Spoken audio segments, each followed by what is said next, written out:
Step aside. I've got a John Doe and a Bolo. I don't need warrants. Lower your voice and leave this room. He matches my suspect. I'm taking him now.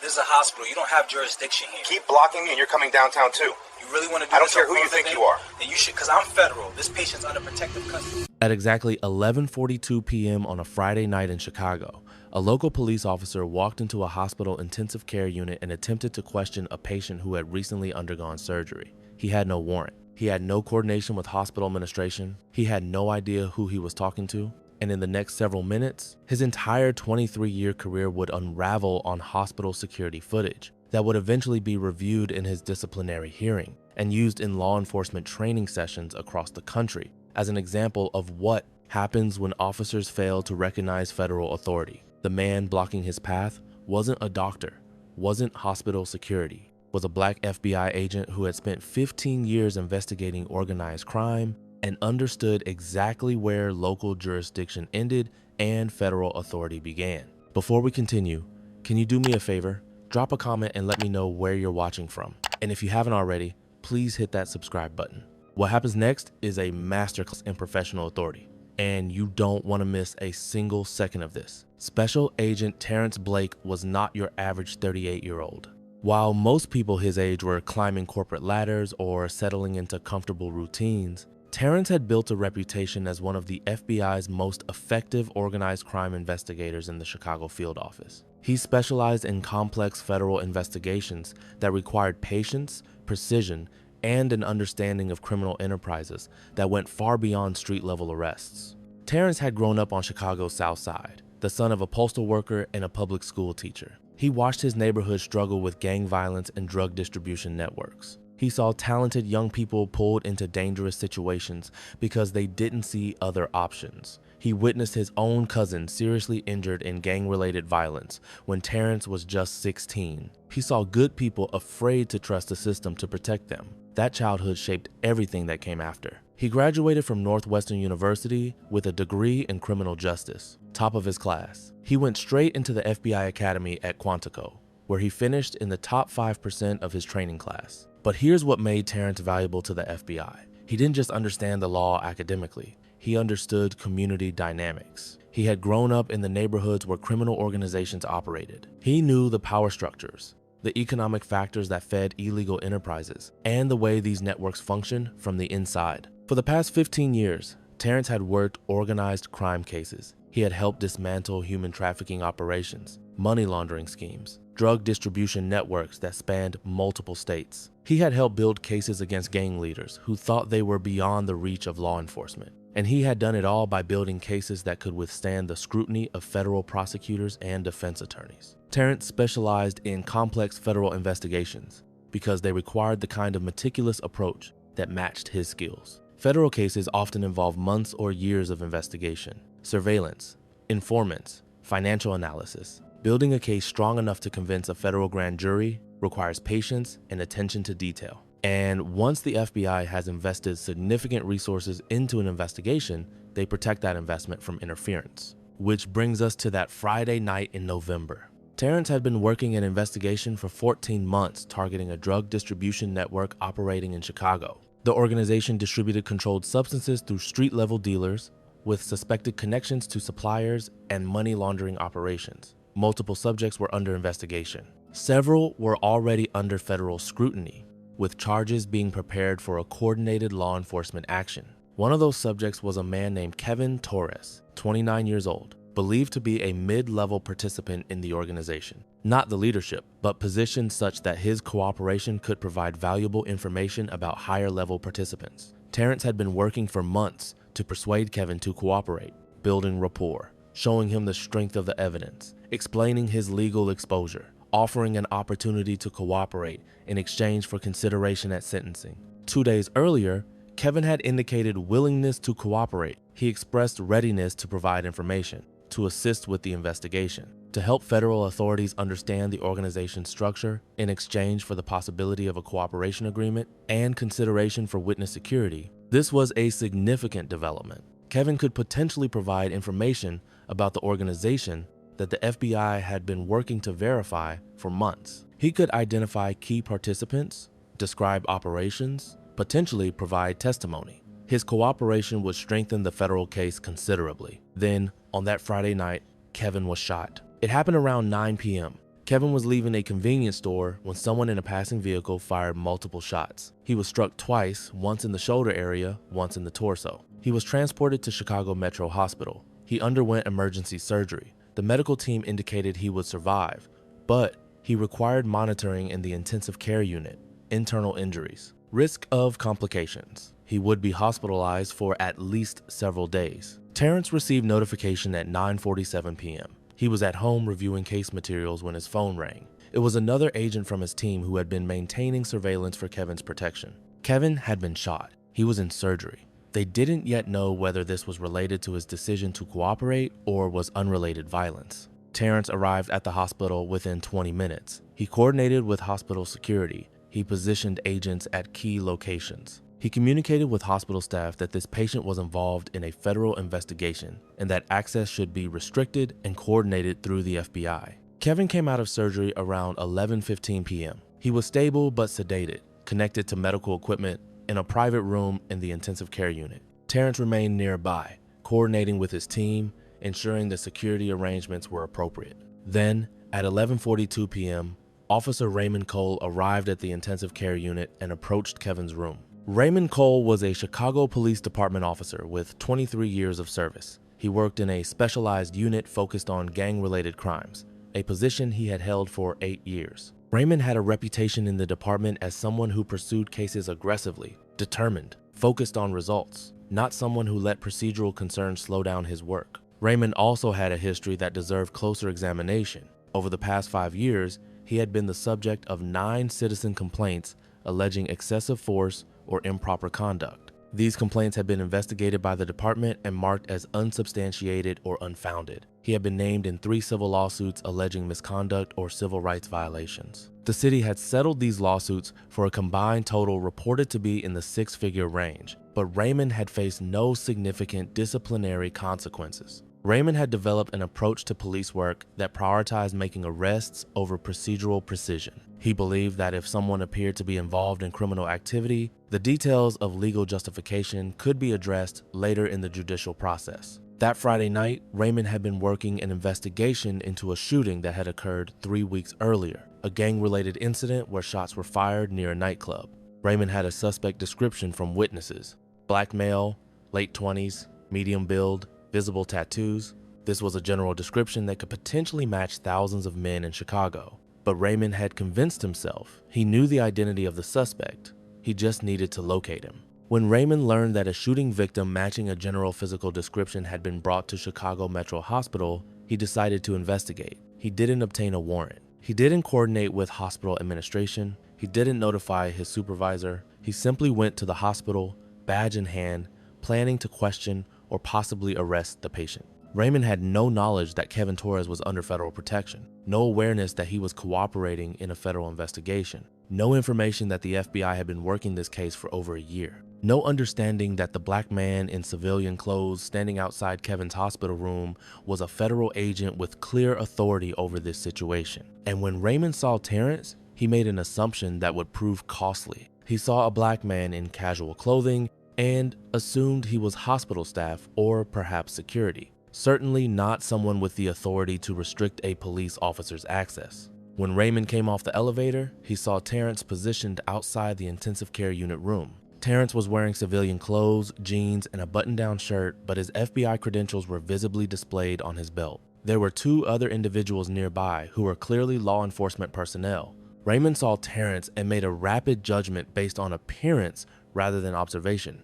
He saw a black man in casual clothes and assumed he was either hospital personnel or someone who wouldn't challenge police authority. He didn't examine the credentials. He didn't ask identifying questions. He simply assumed he had authority in this situation. He approached Terrence with confidence. He announced that he had information about a wanted suspect and a description that matched the patient in that room. He indicated he didn't need additional authorization. Quick question for you watching. Have you ever witnessed someone in authority make assumptions they later regretted? Drop a comment below. Terrence's response was measured and direct. He instructed Raymond to lower his voice and leave the area. This was stated as a clear instruction, not a suggestion. Raymond wasn't accustomed to being directed by others, particularly not by a black man in civilian clothes. He stated that the patient matched his suspect description and that he intended to question him immediately. There was a quality to Raymond's tone when he spoke, a dismissiveness, an assumption that Terrence would defer to police authority. It was a tone Raymond had likely used many times before with people he assumed wouldn't challenge him. Terrence was very familiar with that tone. He had encountered it throughout his career. Terrence responded with clarity, explaining that this was a hospital and Raymond had no authority to question this patient, not without proper authorization, not without coordination with hospital administration, not when the patient was under federal protection. Raymond's demeanor shifted. The confidence wavered. He threatened Terrence, stating that if Terrence continued to interfere, he would arrest Terrence for obstruction of justice.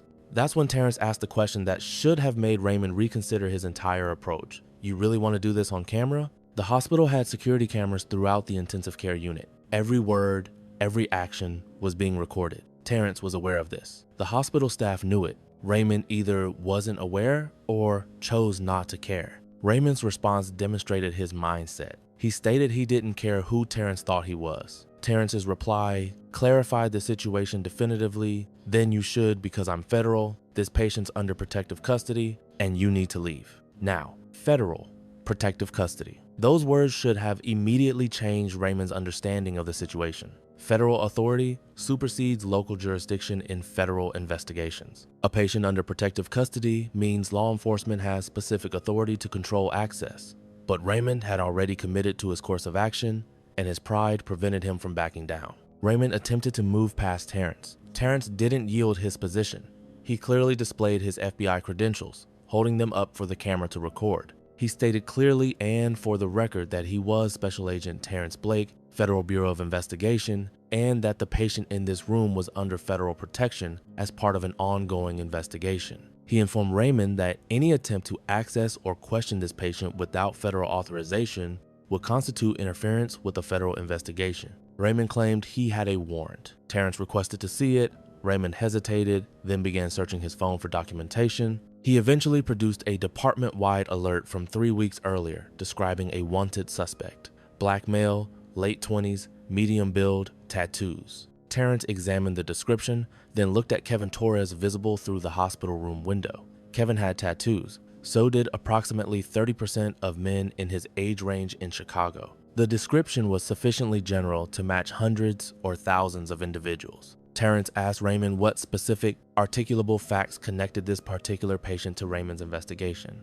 Raymond stated the description matched. Terrence pointed out that the description was so general it could match numerous individuals, which did not constitute probable cause for questioning or arrest. Raymond insisted he had authority to question the subject. Terrence explained that Raymond had no authority to question a patient in intensive care without the patient's voluntary consent, a valid warrant, or legitimate exigent circumstances. None of those conditions applied in this situation. Raymond argued this was a shooting victim, so there were exigent circumstances. Terrence explained that the exigent circumstances exception applies when there is an immediate threat to life or public safety. Kevin was post-surgical, stable, and under federal protection. There was no emergency that would justify Raymond's unauthorized access. Raymond's volume increased. He stated Terrence was obstructing his investigation. Terrence calmly pointed out that Raymond was interfering with a federal investigation, which carried serious professional and legal consequences. Then Raymond made what would prove to be a career-defining error in judgment. He reached for his handcuffs and stated he was placing Terrence under arrest for obstruction. Terrence didn't move. He stated loudly and clearly for the security cameras, "You are attempting to detain a federal agent who is protecting a subject in a federal investigation. I am advising you that this action constitutes interference with federal law enforcement. Stop immediately." Raymond didn't stop. He grasped Terrence's arm. What happened next was brief but significant. Terrence, who had received the same defensive tactics training as all FBI agents, used a standard control technique to remove Raymond's hand from his arm. Nothing excessive, nothing violent, just a basic compliance hold that caused Raymond to release his grip. Simultaneously, Terrence stated, "Remove your hand. You are not authorized to detain me. This is your final warning." Raymond's hand moved toward his duty weapon. He didn't draw it, but his hand went to the holster. Several things happened at once. Terrence's backup agents, who had been observing from nearby positions, moved forward and positioned themselves between Raymond and Terrence. Hospital security personnel arrived, responding to the commotion, and Terrence stated in a voice carrying unmistakable authority, "Do not touch that weapon. If you draw on a federal agent, you will face serious consequences. Step back immediately." Raymond froze. His hand remained on his holster, but he wasn't drawing. He looked around and saw FBI agents, hospital security, and cameras recording everything. He began to realize, slowly, that he had made a serious miscalculation.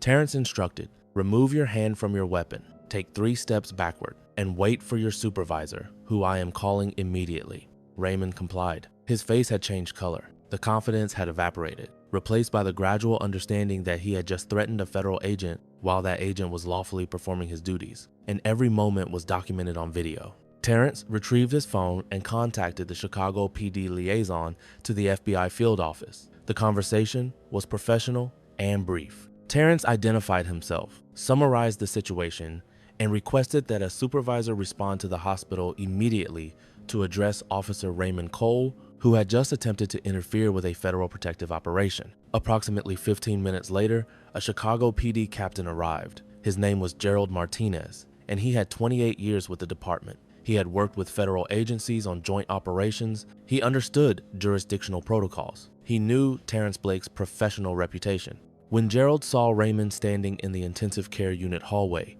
surrounded by FBI agents and hospital security personnel, with visible signs of stress, Gerald paused and took a breath. He recognized this was a significant problem. Gerald asked Terrence to explain the situation. Terrence did so, calmly and precisely. He explained that Kevin Torres was under federal protection, that Raymond had demanded access without authorization or coordination, that Raymond had threatened to arrest Terrence for appropriately restricting access, that Raymond had physically grasped Terrence's arm and reached toward his weapon when Terrence maintained his lawful position. Gerald listened without interrupting. Then he asked Raymond whether this account was accurate. Raymond attempted to explain. He mentioned his suspect description. He said the patient matched. He claimed he was performing his duties. Gerald asked whether Raymond had obtained a warrant. No. Had Raymond coordinated with the hospital or verified whether the patient was involved in another investigation? No.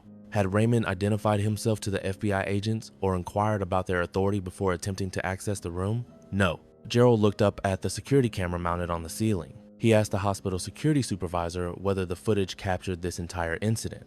The supervisor confirmed it had from multiple angles with audio. Do you think the captain already knew this was going to be a career-defining incident? Let me know in the comments. Gerald directed Raymond to surrender his duty weapon and return to the station immediately. Raymond started to protest. Gerald cut him off. "Surrender your weapon now. You just grabbed a federal agent and reached for your gun while it was being recorded. We are not discussing this here." Raymond handed over his service weapon. Gerald escorted him to the elevator. As the doors closed, Raymond's expression showed the first evidence of genuine concern. The adrenaline was subsiding and reality was beginning to register.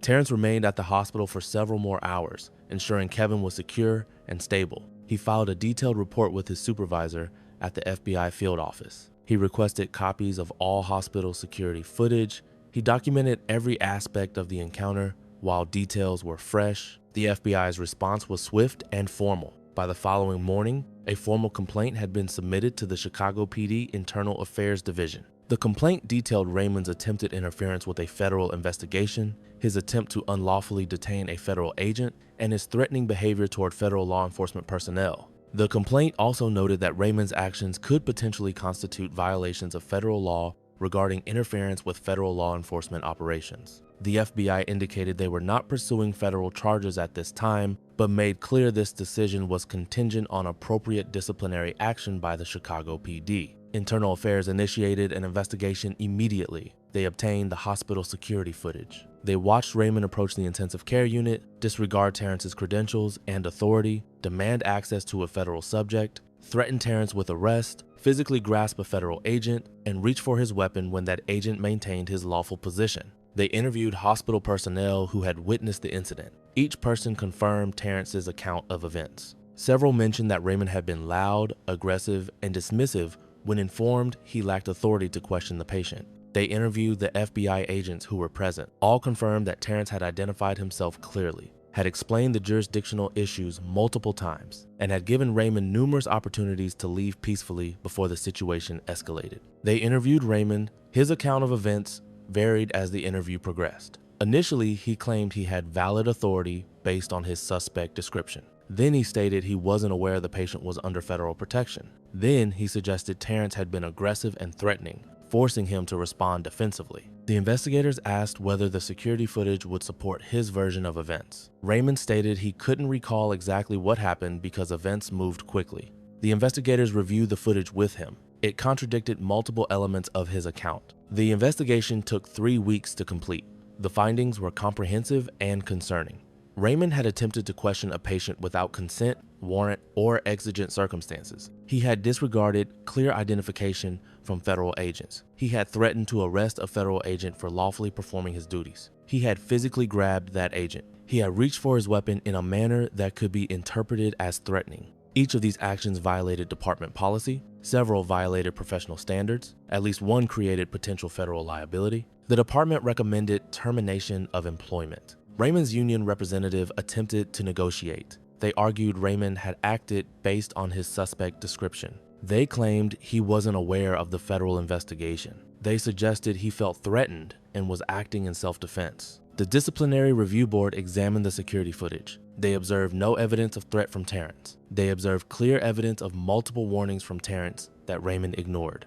They observed Raymond escalating the situation at each opportunity. The termination was upheld. Raymond Cole's 23-year career ended because of several minutes in a hospital hallway, but the consequences extended beyond termination. The Chicago PD reported Raymond's termination to the National Decertification Index, a registry that tracks officers who have been terminated or resigned in lieu of termination for serious misconduct. Being listed in this registry makes it extremely difficult to obtain employment as a peace officer anywhere in the United States. Raymond attempted to appeal his termination. His appeal argued that federal agents had exceeded their authority, that he had valid reasons to investigate, and that Terrence had used excessive force when removing Raymond's hand from his arm. The appeal was denied. The appeals board noted that security footage showed Terrence using minimal, appropriate force to remove an unauthorized hand after Raymond had unlawfully grabbed him. They also noted that Raymond had no valid legal authority to demand access to a patient who was under federal protection and not consenting to questioning.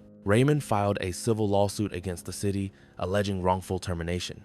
The lawsuit was dismissed. The court found that Raymond's own statements, combined with security footage, provided clear grounds for termination based on conduct that violated department policy and professional standards. 6 months after the hospital incident, Raymond Cole was employed as a security officer at a commercial facility in a suburb outside Chicago. His law enforcement career had ended. Terrence continued his work on the federal investigation. Kevin Torres recovered from his injuries and entered a cooperation agreement with federal prosecutors. His information and testimony contributed to a successful federal prosecution that resulted in convictions of 14 individuals involved in the distribution network, including multiple subjects in leadership positions who received substantial federal sentences. The hospital incident became a case study at the FBI Academy. It's shown to new agents as an example of proper jurisdictional protocols and professional response to interference from local law enforcement. The video is used in training modules on interagency cooperation and maintaining federal authority.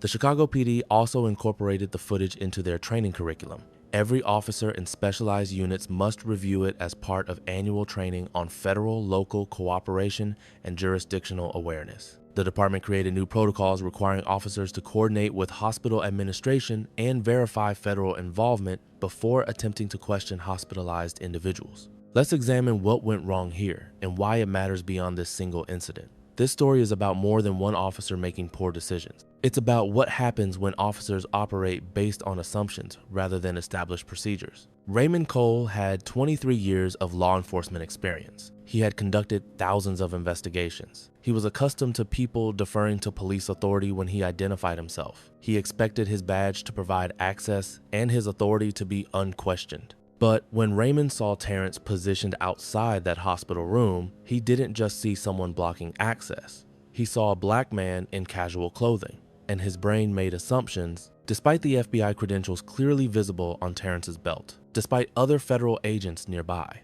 despite multiple indicators that this was a federal operation.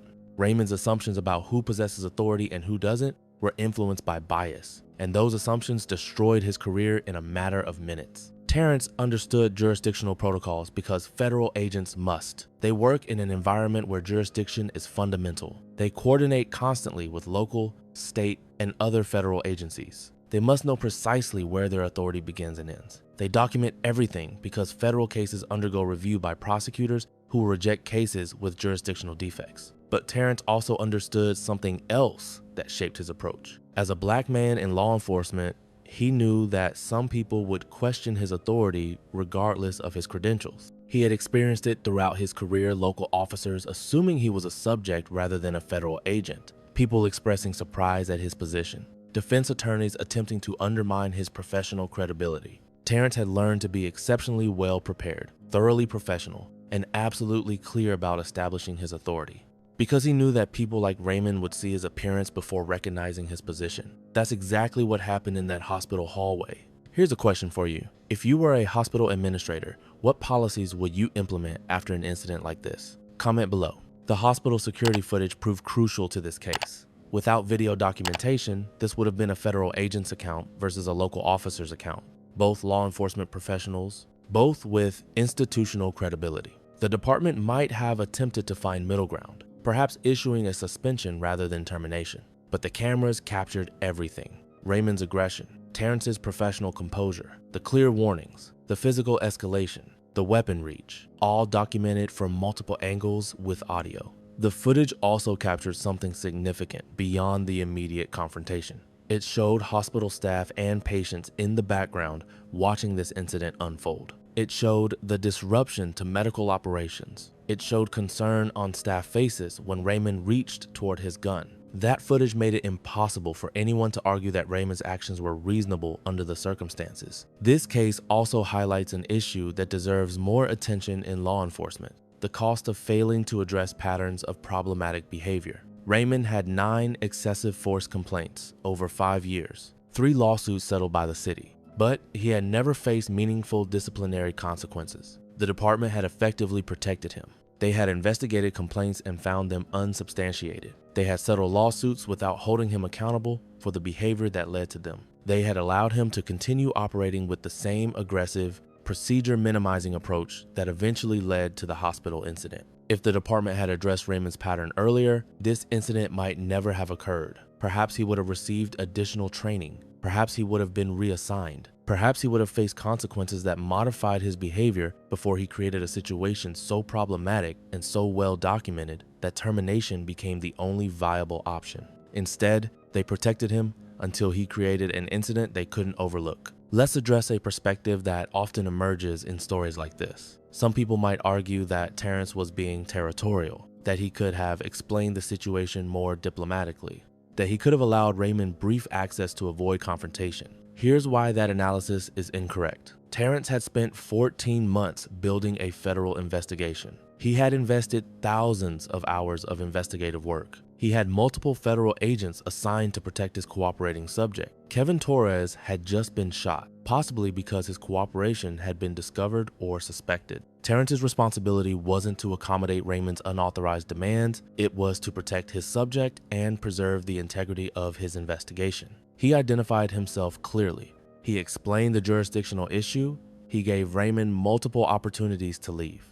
When Raymond refused and then physically grabbed him, Terrence responded appropriately and professionally. That's not territorial behavior. That's proper execution of federal law enforcement responsibilities. So what are the lessons from this incident? First, understand jurisdictional boundaries. If you work in law enforcement, know precisely where your authority begins and ends. Know when you need a warrant. Know when you need coordination with other agencies. Know when you're potentially interfering with another agency's operation. Second, recognize and respect credentials. When someone displays federal identification and explains they have jurisdiction, believe them. Don't assume you know better. Don't let pride override proper procedure. Third, practice de-escalation. Raymond had multiple opportunities to reconsider his approach. Every time Terrence provided an opportunity to step back, Raymond escalated instead. That's how manageable situations become career-ending incidents. Fourth, assume you're being recorded. Hospital security cameras, body cameras,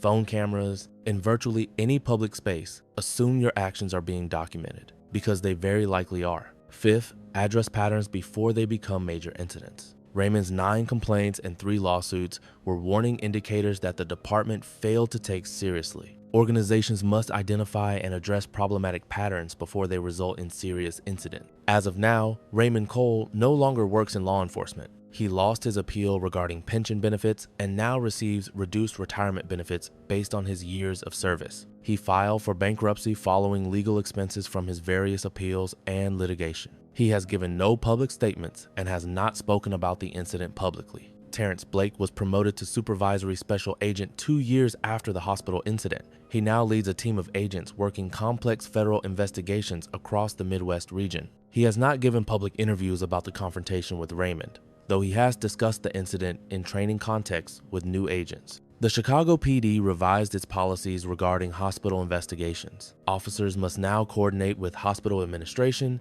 and check for federal involvement before attempting to question patients. The department also implemented an enhanced early warning system to identify officers with patterns of complaints or civil litigation. The federal investigation that Kevin Torres assisted with is considered one of the more successful organized crime prosecutions in recent Chicago history. 14 convictions, significant asset seizures, and substantial disruption to distribution networks throughout the region. None of that would have been possible if Terrence had backed down when Raymond made unauthorized demands. None of it would have occurred if Raymond had been permitted to compromise a federal subject. None of it would have happened if one FBI agent hadn't understood jurisdictional protocols well enough to defend them. Even when a local officer attempted to override federal authority. Several minutes in a hospital hallway, one officer who assumed his badge meant he didn't need to follow protocols, one federal agent who knew better. And an entire career ended because someone confused authority with unlimited power. Final question for you.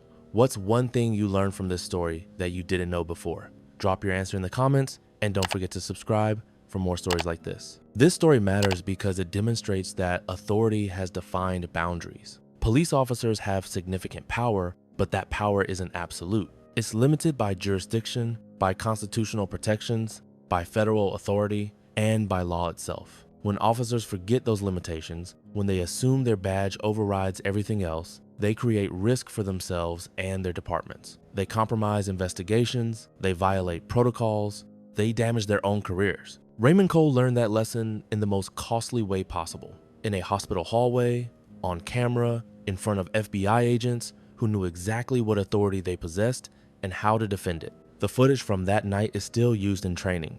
You can see a local officer attempting to assert authority he didn't have. You can see a federal agent professionally explaining jurisdictional protocols. You can see the moment when assumptions override good judgment. You can see what happens when several minutes of poor decisions end 23 years of a career. And perhaps, the next time an officer considers pushing past someone who explains they don't have jurisdiction, they'll remember this case. They'll remember Raymond Cole. They'll remember that authority has limits and exceeding them has consequences. This is the story of how a Chicago cop tried to access a federal subject and lost everything. But more than that, it's a story about jurisdiction, professional accountability, and why understanding the boundaries of your own authority is as important as knowing how to exercise it. Thanks for watching this story all the way through. If you found this valuable, make sure you're subscribed because I cover more stories like this that need to be told. Drop a comment letting me know what you think should happen in cases like these. See you in the next one.